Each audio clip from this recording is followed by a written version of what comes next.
Sawtooth Dave. Welcome to today's chaos. Well, I told y'all last week that I was going to do a collection video this week. I think I still will do this week, but I figured people are probably going to have more time, maybe, depending on your situation, Christmas Eve, Christmas, throughout the weeks, whatever. And I figured my video is going to go long. Brother Steve said he couldn't get his done in one video, so he had to make his couple parts. I'm going to make mine long length, like I always seem to do anyhow. So that'll be posted later this week. So this is kind of like the supplement. I just got too much stuff to talk about. Y'all know how it goes. Sometimes things are busier than other times. So let's just start.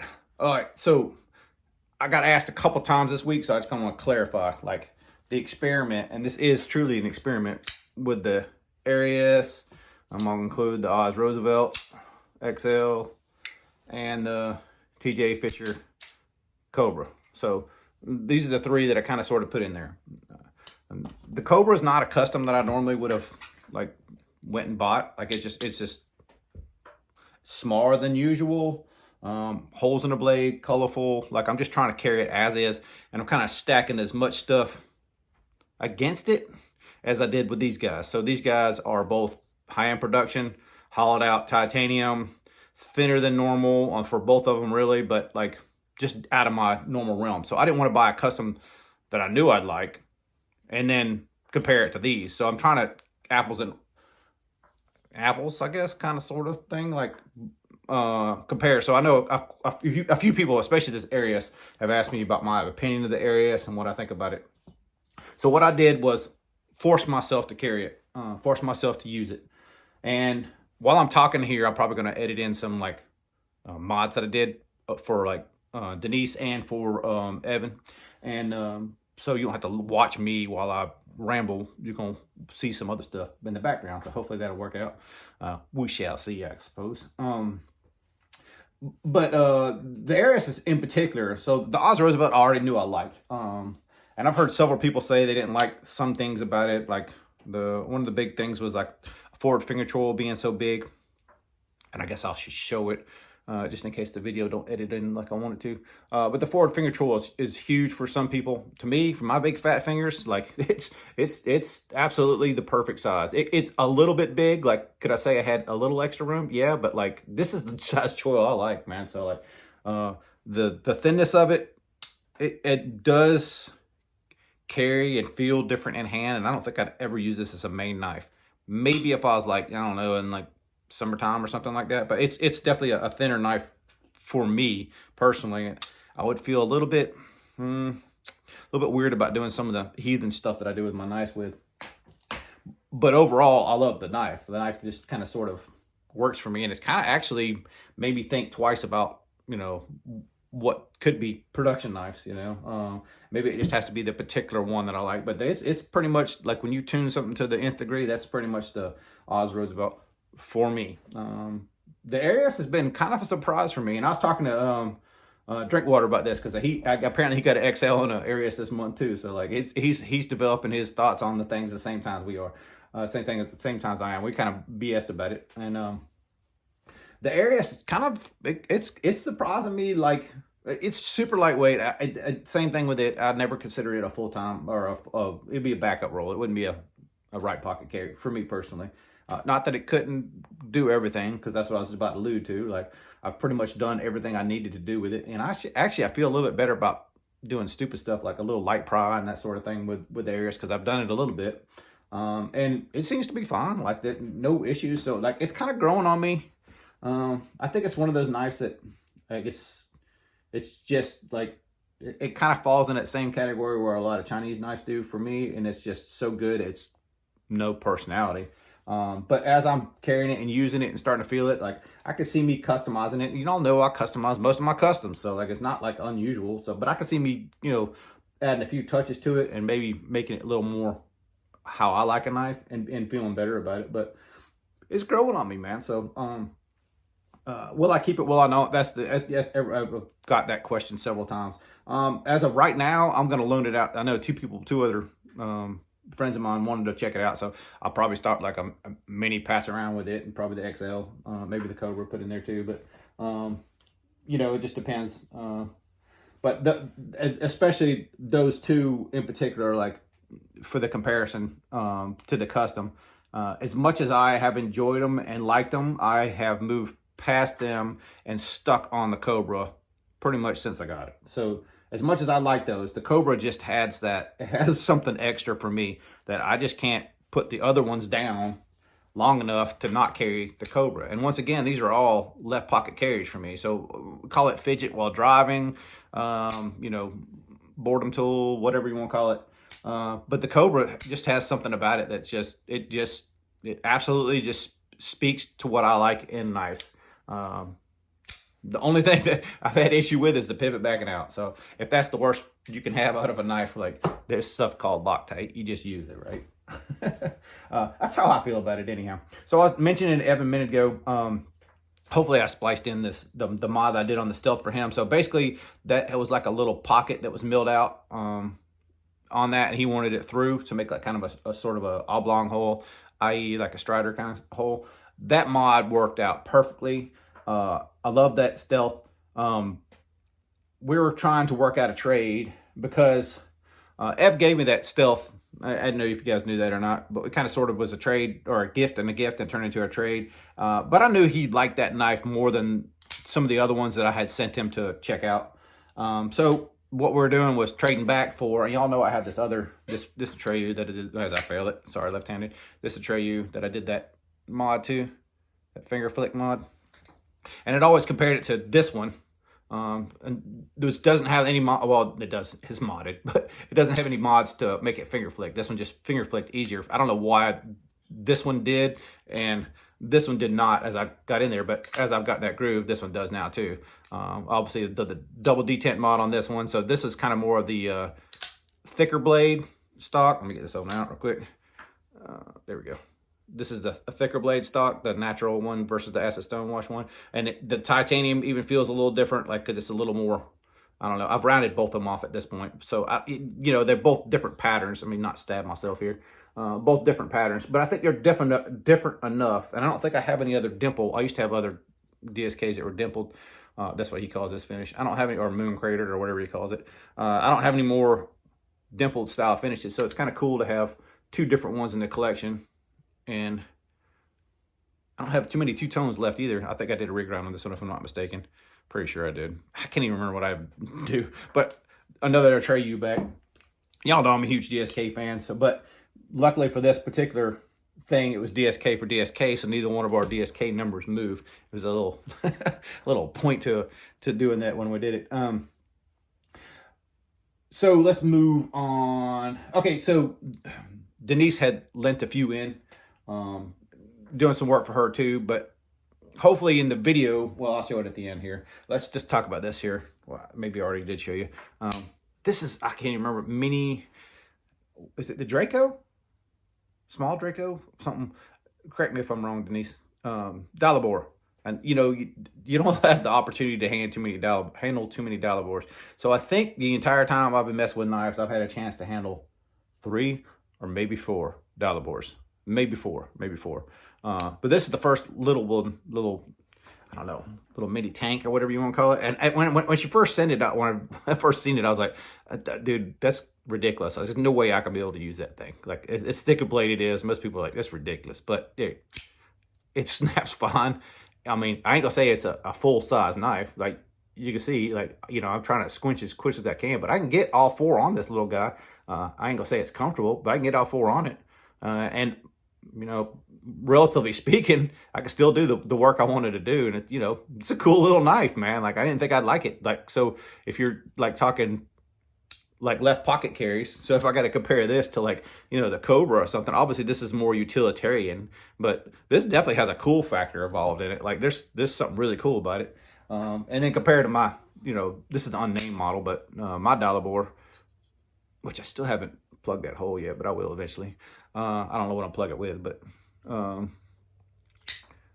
let's get it out. You can see that it very much resembles the Maker still. That looks trippy, don't it? In the video, the light reflecting on it looks like its eyeball kind of twisted. Did y'all see that too? Hopefully it comes out in video.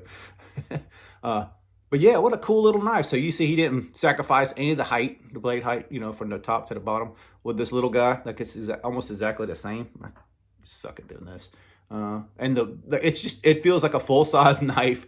It's just short. Like, but it's cool, man. I kind of dig it, man. Another one she sent, which it's only seen in pictures. And I've got to say, this thing is weird as hell. And even when first sent it, like I had to like look, oh, that's a Luther, that's right. She told me she was going to send it, but like I have a hard time, like nothing about this knife ergonomically, nothing about this knife works for me ergonomically. It's just a weird shape. And then, you know, hook back in here for your fingers, so that kind of jams me up. It's just weird trying to get to the finger flicking on it. It's a strange knife, man. So like, it looks cool as shit. I like it because it's different, and I had to learn how to do all those deployment methods. When she first sent it, I couldn't barely even open this thing. But what an interesting knife! Like this is 100% CNC. You can see the lines, the mill lines. They did the step overs. Hopefully y'all can see that video, and all the pattern in the titanium as well.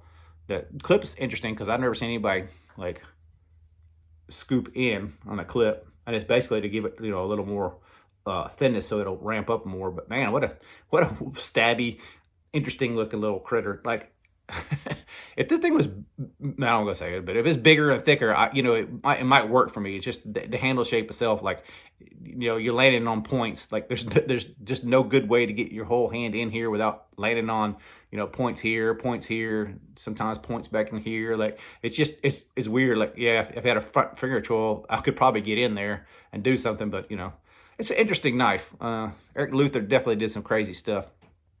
For whatever reason, I don't know what it is, and I'm going to expand upon this here in a second, but like the pivots that have the machine work done on them, I've seen several machinists, or knife makers rather, do this style, where they just take the pivot, the stock pivot, and just machine something in it just to make it different. Like, I don't know if they just don't deburr it, or people don't care that it's rough as hell, but like, I don't know, for whatever reason, like that, those kind of pivots, I'm one of those people, I think once I get into my making, you'll probably end up seeing it. Like, I like smooth. I don't like anything edges like that. Like, so this pivot bugs the shit out of me, and it just snags hair, or not hair, but skin at weird times. So I thought I'd share that one. That was definitely an interesting one. Okay, I talked about drink water a second ago. So y'all remember that TF1 he sent back? This is my stock one. And I'm just going to use it for comparison. This one is S90. This is the one I got from Nunfaced years ago. This is a S45 one. This is the gold one he had sent me. And if y'all remember, the blade was super polished, and this was gold anodized. So I went and rounded the corners. So hopefully, let me get where I can actually show you. So you can see that the corners are kind of rounded a little more. So I did that all the corner rounding, you know, softening all that up. On the blade, the way the blade was done, like it was polished, but it had like the rough grind lines and even some rough lines in here. Like it was, so like I thought it'd be cool to try something different. So if y'all seen any of Paul's stuff, Paul Mike on Instagram, he does a lot of the stainless steel darkening stuff, and he turned me on to that stuff, and I tried it on this one. I was gonna try to darken the whole blade, and as I started going on it, I realized that this looks even better. So I was gonna do multiple coats similar that I did with the Hamon on that Jeff Vander one. And I was gonna sand in between, and as I sanding it, getting smoother, I was like, man, this is kind of a cool little finish right here. So what I did was I used stainless steel blackening, and then basically I come back behind, I did this in Scotch-Brite, and I did this, and like I lapped it on sandpaper, and then I took some semi-chrome polish and is it semi-chrome? I think that's what it's called. And then, you know, gave it a little sheen, so it's kind of a satiny, it's got like a little sheen to it, satiny, with that kind of dirty looking, but it's all over the whole thing. It came out really cool. I really dig how the blade on this one came out. And if you look at the clip, hopefully it comes out in the right light. This is the stock clip. You see how it's got those little dimply looking things in it? I saw polish and stuff, but that's what gave me the idea as I was doing it. I was like, that kind of matches that clip. I'll leave that clip alone and just do that. Also did some of the hardware with the blacking and stuff. It doesn't take as well, so you can kind of sort of see it kind of coming apart. Or not coming apart, but discoloring. There's some of the stainless coming out from underneath it, but I thought it looked cool enough that I wanted to leave it. It kind of adds that two-tone to it, left enough that it, surprisingly enough, I don't know what material that the pivot screws and the lock bar over travel and screws, but they didn't take. They were all in the soaking at the same time that the screws were and the blade was. They didn't take, so it must be a steel that doesn't take that stainless steel. So something I'm looking forward to. But Drinkwater is going to buy this one back, so it's not for sale or anything like that. But I was going to put it for sale, but I am thinking about doing it to this one and then probably putting this one up for sale. But I don't know. I may end up liking it and keeping it. We'll see. So if you, well, let's go. Yeah, let's do that. The heat treat oven. I'm finally trying to get my head wrapped around the heat treat oven. You know, it's one of those things where like you don't know what you don't know until you have to do one. At least for me, I'm a learn by doer, not open a book and learn. Like I've just always been the school of hard knocks teach me much better than a book does. That's just always been my MO. So I am heat treated my first blade with a lot of questions.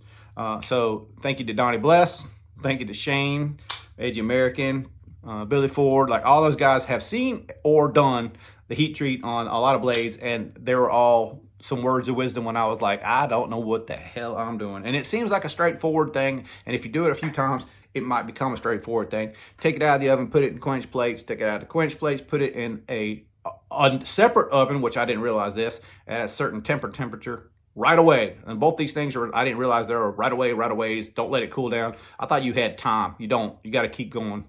Let it cool down. I actually put it in the freezer. It's supposed to be cryoed, but ain't got cryoed. So freezer close enough for this one, and then back into temper again. So it was a long process. It took pretty much all day, like I would say most of the day. But I have no clue if it came out, if it's good or not. But I went ahead because I was all anxious and ready to go. Went ahead and ground it. This is a reblade. I think I've showed this. I know I've showed you this. It's been months ago. You probably don't even remember now. But this thing started off with a Tier XL. I did cut the frame down. I think I'm going to go back and make this a little bit crispier straight, but I like rounded edges, as I said a minute ago. This is the reblade, and on this one I did the thumb hole on this side and the finger flick fuller on that side. I probably should have left this a little bit like closer in. You know, you do all this pre-heat treat, pre-ground, and then I guess in my mind I was thinking I was going to do something different. But anyhow, let's show you the blade. I went ahead and ground some crazy stuff in this one because that felt like it. So flat main bevel and then hollow secondary bevel. And this is not edged, so you can't really see the edge. But to feel it, like I'm just going to tell you, like this feels like a normal bruiser. This is super thin back in here. So, it'll do exactly what it's supposed to, is have a more robust front end for some chops, and for some stabs, and for some pries.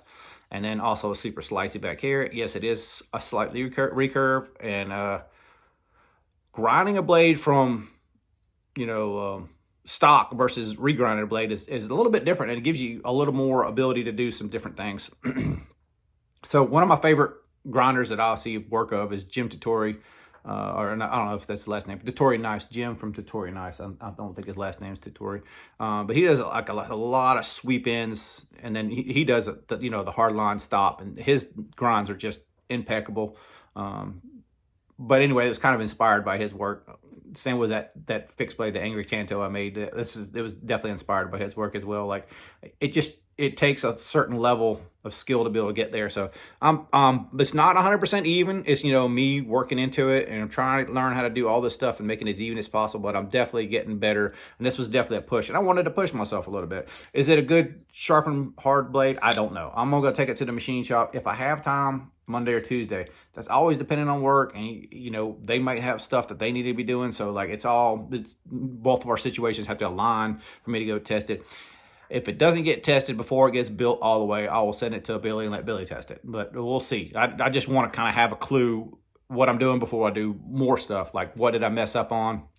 That sort of thing. I already have different ideas of how I would do another one. This is S45, by the way, if I didn't already say it, which I don't think I did. But I still have a long way to go as far as finished building this one. Like I tried this jimping with the jimping files, and I thought I was straight, and I'm looking at it now and I'm like, I don't think I'm 100% straight. So I got to figure out probably with a diamond file, I got to come behind it and kind of crisping it up, making it work. But it does function. Like it does do its job. I'm generally not a needs jimping on everything kind of knife. More or less, I thought about taking all the jimping off of it, because I might still take all the jimping off of it instead of trying to fix it. I might just, sand it down to get rid of it. Just because, you know, it's not, it didn't come out square like I like it. When I'm talking about square, like it's not too bad right here, but as you see, it kind of goes down. My angle's drifting this way, and it's all done by hand. That's why, like, I just wasn't squared. Like, I probably when I was doing it, I was slightly curving it as I was going. It's just part of learning. At this point, I can't file it anymore because it's hardened. Even if the file did cut it, it would destroy the file. So I got to come up with a solution so I can use a diamond file and try to straighten it up with a diamond file and making the grooves bigger and probably look funkier and probably not match. So kind of rock between a rock and a hard place on that one, but not centered yet. I'll get that all figured out. Hopefully you can see it's not centered, but the action is good on it. So I got some stuff to figure out. Oops, I got some stuff to figure out on it. But first, I did that other one that Evan has, the Skype Rogue Shark that I rebladed with help from T-Mac. But I did this one 100% myself, and obviously I'm redoing the frame on this one too. The other one I really did a whole lot of reframe and stuff. I got to make a pocket clip for it too. Kind of sort of had some ideas drawn in there at one point. Okay, 20 minutes. Try to stay on task.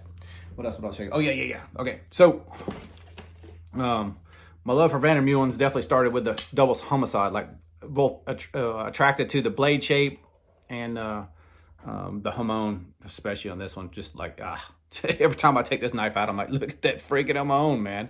Love the freaking hamon. But I wanted to try some other stuff from him, and luckily enough, Denise was cool enough, y'all seen them other ones I've already spliced in there, to send her Vander.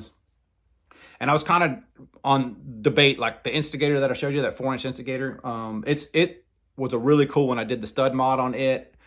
She wanted the lock bar reduced, like the lock bar tension reduced a little bit, because it's just a stiff lock bar. I think that's a trait of Jeff, because I've handled 4 of his knives now, and they all kind of have that same feel.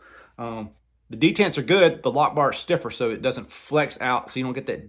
It's a different detent flex feel. Like, no way to describe it. Like, I think he sets most of his knives up 4 flippers. Anywho, this is a new model of his called the Wrath, and this is number 3. So basically, he made a prototype and line lock and a prototype frame lock, and this is the first one he made for a customer, as far as I know. I think he did sell the other 2, but I don't know if he did or didn't. But this is the Wrath.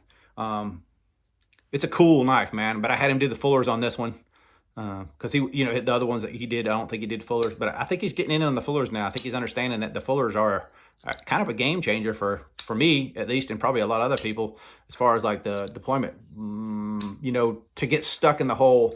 I started building knives, 15, 20 years ago, and I haven't changed anything. Yeah, you got to be kind of fluid, I think. Like, even if it's not your flavor, like, that's kind of a lesson. I guess I'm saying this out loud for me. It's kind of a lesson for me to not get stuck in my own head. If I start building, I can only do what I want to do, that sort of thing. Like, you got to be kind of open for other people's ideas. So this fuller is kind of one of those things that I threw his way. He wasn't opposed to it, and to me, it worked out. Like, this knife would not feel the same without the fuller for me. Like, I flick it way more than I use the flipper. Flippers are good on it. I'd have noticed a couple other things about Jeff's work as a whole. Is he's definitely a knife maker, and he probably has tougher hands, so he probably doesn't feel that these edges on these flipper tabs are left a little bit sharp. Everyone I've handled so far have all been that way. Matter of fact, I dehorned the 3 other ones I've handled besides this one. So this one probably will get dehorned after a minute. And when I mean dehorned, it's just deburred. But I like to roll the edge a little bit more, radius a little more, make it a little more comfortable for my finger for the flicking part of it. This one in particular has got some pretty gnarly jumps right here. I mean, it's not gnarly as far as like, being able to do it. But if you miss that flipper and kind of rake it, yeah, you're going to pay for it. So the model itself is really cool. And let's see if I can show you what I have. Let's do the production knives. Why not? So Arius Wrath. So you can see it's pretty much, it's just a touch bigger. I mean, definitely more my style, titanium and braid, but like profile wise, it's just a touch bigger. It's not a ton bigger. So it's not a huge knife. Let's see what the XL looks like next to it. So y'all can see the XL next to it too. All right, XL next to it. So same thing. Like, it's fairly close. Like, it's not that far off. So it's a good sized knife. It's not what, we all have different meanings when we say bruiser. Like, was this a bruiser to me? Nah, it's a definitely a full-size knife. This is what I would call a full-size knife. Everybody's got different opinions. This is what I call a full-size knife. Bruiser is kind of like, to me, when you get in an absurd range, like, you know, let's do the double homicide. This is a bruiser, like 100%. This is definitely a bruiser. You know, even if you want to look at like Sawtooth is kind of like borderline on the top of normal knife and bruiser. For me, this is kind of sort of the bruiser entry level, like right here. So like when you get other smaller knives, like I would never call, I guess maybe you could call this a bruiser because this is definitely a tank. That's more a tank or a chode. That's more like what I call them. Bruisers to me are like the bigger, more solid knives. Like even this full-size dollar board, like it feels more full-size E to D than it does a bruiser, but it is still a bruiser. Right? It's still built big and beefy, and for no other reason than to build it big and beefy, right? So I don't know. I don't really consider this one a bruiser. This is just more like a normal knife. Has thicker stock than what traditionally people use these days, like on a production knife. But to me, like this is what I personally like. It just opens up so many more avenues, even for prying, and you can still get down to a pretty good tip. Like it's pretty good for this style of knife. That's pretty good as far as thinness behind the edge. Like that's pretty dang acute for what I like to do with it. Let's see, just for comparison, for acuteness, this is the Cobra, and it does pretty good too. It's a medium grind, probably just about like the Cobra is. All right, what have we not talked about? I did the heat treat. I did that. I think we covered everything. All right, almost 30 minutes. Y'all listen to me ramble. Like I said, I'm gonna do the collection update for, you know, Christmas Eve style thing. I'll try to film it later today or whenever I got time. I'm gonna try to make it like I'm gonna say it as condensed as possible. I'm gonna try to do something a little more condensed than I kind of normally do. All right, so that's it for right now. I say it, and I've been saying it for like 3 weeks now, but you know, you have good years in life and not good years in life, or you struggle a little bit or whatever. This has been a really awesome year for me personally. So I just want to keep saying it again. Thank you guys. Appreciate y'all, and hope y'all have a Merry Christmas. All right, y'all be cool. See y'all.